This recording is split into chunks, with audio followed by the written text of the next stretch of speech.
Clayton Tucker, Democratic nominee for Texas Agriculture Commissioner. Thank you so much, and welcome to Ion Politics. Well, howdy, y'all. Thanks for having us today. You bet. So you didn't have an opponent in the primary, and so you are now obviously the Democratic nominee. And so now you're going to be facing Republican Nate Sheets in the fall. And is this going to be an uphill climb for you because it's harder for a Democrat to win a statewide election? Well, it has been a number of years, or I should really say decades, since the Democrat has won Texas, but things are really changing. There is definitely something in the air, something in the soil, something in the water, while we still have water, I should say. And I do think things are going to be changing real soon here in Texas. And so, what is your main message to voters out there on why they should elect you over Nate Sheets? Really, this position and my values I plan to bring into it can be summarized in three things: food, land, and water. For food is just too expensive, and it is not the farmers making the money. We've lost countless number of farms, actually about a quarter of a million since Reaganomics. So it is not the farmers making the money; it's the corporate monopolies. In Texas, the Ag Commissioner has some abilities to go after these corporate monopolies, which we plan to do.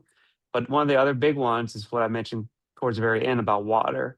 We are very serious about these AI data centers coming into Texas. The more I learn about them and just how they operate and how they try to hide in the shadows, we're very concerned that they'll be taking a lot of our water. And we plan to try to put the brakes on them. And so, let's talk a little bit about what you just mentioned there, the AI centers. You want to stop their development. Does that mean put a moratorium on them, just stop them in their tracks? And how will you be able to do that? So the ideal is to have a moratorium for a little bit amount of time, just so that we can uncover the truth about them. Because there's a lot of fraud. Not, I shouldn't say fraud per se. There's a lot of lack of transparency is a better word. There's very little transparency in AI data centers as of right now. They don't tell you exactly how much water they use. They don't tell you exactly how much power they use. And they also don't explain how their supply chains also affect power. For instance, closed loop systems still say they closed loop systems use less water. I mean, that's true if you just look at the data center part, but they require a lot more power, and those centers can therefore use as much water as a normal system. It's complicated. So ideally, I would like a moratorium just to make sure that if they have to come, they're done right. I really do want to also clarify something about these data centers. The ones they're building on our farmland are not for medical purposes. They're not for military purposes. They're for automation. Therefore, to eventually automate jobs away. Therefore, the AI slop using social media. Universities already have the data centers they need to figure out how do we cure cancer. The military has the data centers they need to keep us safe. The ones that are taking our farmland, that are taking our water, are nothing. They're not meant to help you and I. They're not meant to help our country. They are meant to enrich the greedy few. And I know with some of these data centers and other large facilities, they are generating their own power. Should there be a requirement that they generate and get their own sources of water? Ideally, yes. And I do want to clarify a little bit on their own power. Some of them are building their own power sources, which is great. However, sometimes they hide cost elsewhere. So there's a lot of data centers, for instance, I believe more in Tennessee area, that part of the country, where they built their own power centers. However, those power centers had to be hooked up. You had to have all the utility lines and everything else, and the taxpayers paid for all of that. So people still saw the utility bills go up. So just because a data center builds their own power station does not mean it's not going to affect us. What I would prefer to see is they build their own power sources, but 25% of that power has to go into the grid, preferably for free. So then we get actually extra power generation. That's a better thing to see there. As for water, some of them, I've heard of one or two of them looking to use brackish water. I think that's much more preferred, though that still comes with its own issues. I do know that I believe it's the University of Houston, it could be Rice University, are working on water-free data centers. They use plant-based oil to submerge the data centers in, so they wouldn't use water at all. Again, that's a couple years away from having that technology. So again, this is a reason why I believe is having a moratorium until we can have the processes in place so they don't actually take our water. And we also force them to not use our drinking water. And then you also talked about the monopolies and Mhm. going after the farming monopolies. How would that look? What does that look like for you? I'm so glad you asked because Texas is very unique. We're about one of maybe five states that could actually start implementing this. But let me give a little bit of context. When you go to the grocery store and you try to buy some chicken, you may see five different brands, but it's all Tyson. It's all from the same people. Same with beef. You may see all these different brands of beef. Brands are largely a mask. Brands are not usually real. One or two of them might be real, but most of them are fake.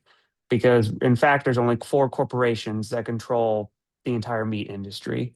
There are two corporations, almost now one corporation that controls all plants. Every tomato you see, every tomato you buy, one corporation creates all those seeds.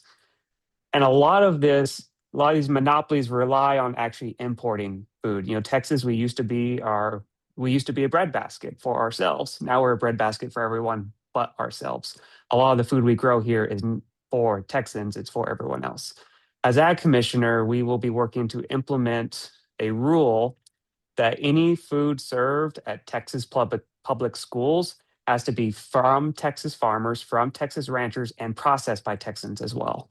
So no more Brazilian processors, JBS, for instance, that they need to be Texas processors and really roll that out. We'll, of course, have to have exceptions for certain fruits or other products that we just can't grow here. Pineapples are a perfect example. We don't have the climate to grow pineapples in mass. So we can make exceptions for those. But the grains, the veggies, the meats, everything served at Texas schools should be from Texans themselves. And that's what we plan to do on a mass scale. But how does that go against a monopoly, a farming monopoly? Mhm. So most of these monopolies are transnational corporations. They're not based in the United States. They're not based in Texas. For instance, half of the beef monopolies are based in Brazil. There's four of them, two of them are in Brazil. They require importing cheap foods. So think of it this way. We've all heard that NAFTA sent our factories abroad. Yes, like we've all heard that from both the current administration and other administrations. We've heard that talking point. NAFTA and free trade did the exact same thing for our agriculture. It sent our agriculture abroad.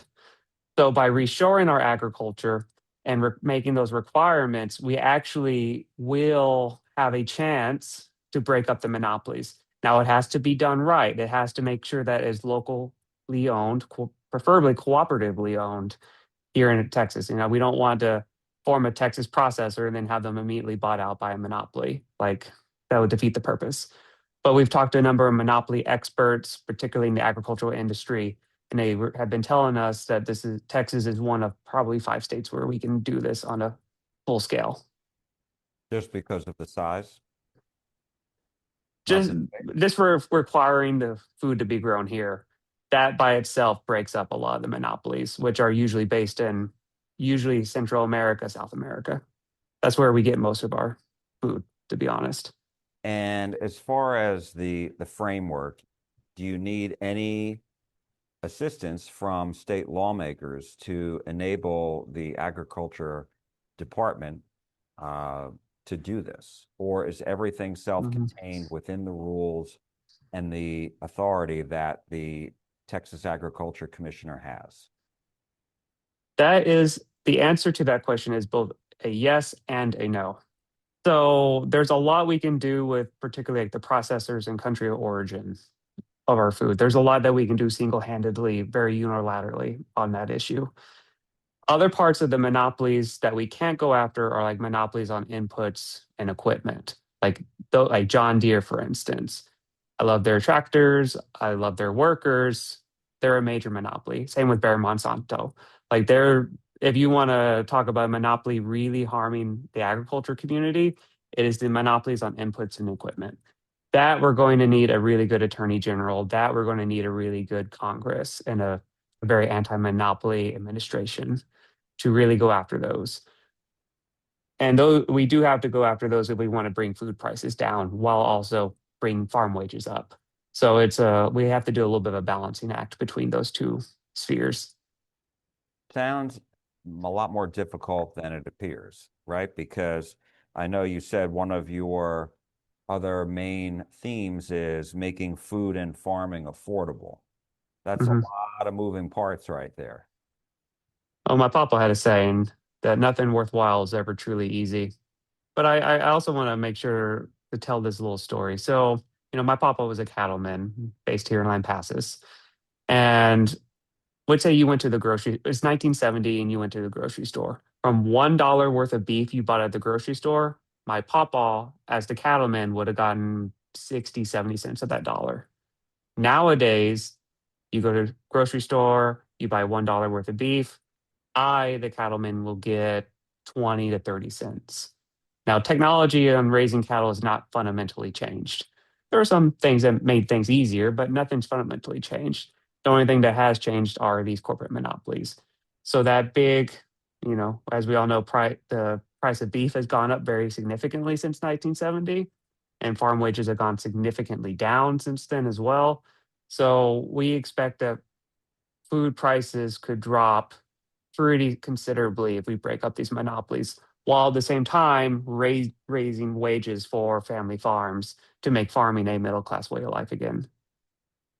And so you are a rancher. You talked a little bit about Lampasas. That's where you are a rancher, and you're Mhm. an organizer. So tell me about how it is that your life story would help you do this job.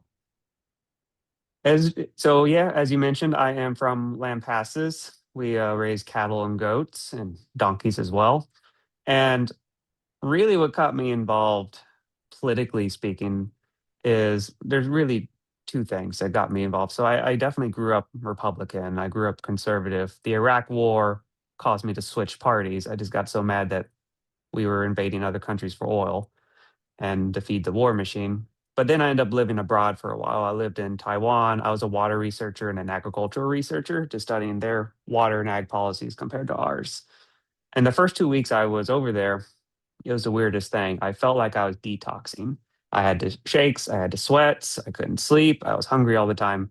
And then I felt great after those 2 weeks. I had more mental clarity, more energy, lost 40 pounds, didn't even try. I come back to the United States and I find myself allergic to a lot of processed food. If I eat something processed, it's a 50-50 chance it makes me real sick. Hmm. And that kind of got me started on like, okay, well, what's happening to our food system? But also coming back, I saw over there and including a lot of other places in the world, the average farm size is like 10 acres, 20 acres, 30 acres. Well, here it's now closer to 500.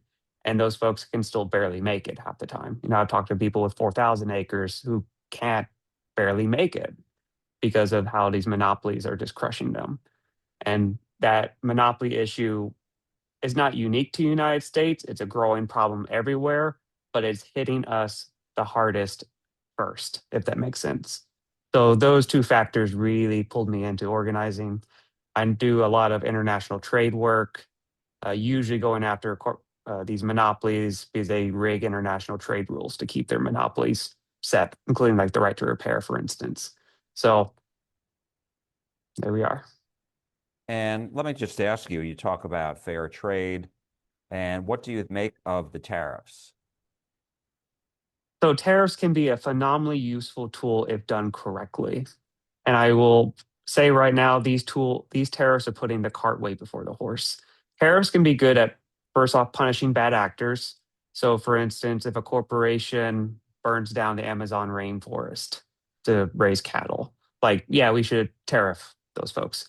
Or they kill off an entire indigenous community. Yeah, we should tariff those folks. But applying tariffs to bring back industry doesn't quite work that way. So I would say we wanted to bring back every single job lost to being offshored, like 100% of the factories, bring them all back here. Great. I think there's nothing. I think that's actually probably a good idea.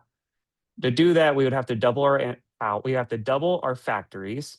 We would have to double our energy. This is before data centers, so with them, we'll probably have to triple our energy, and we have to double our steel and aluminum production. None of that's been done. If we did all of that and then put the tariffs up, it could, in theory, work okay. It could, in theory, actually might just be fine. But right now, we're putting the cart not just before the horse, we're putting the cart a mile before the horse or 10 miles before the horse. So it's a tariffs can be useful, but they're just not being implemented correctly right now. And is there anything else you'd like to say about your run for agriculture Mm. commissioner that you would like voters to know?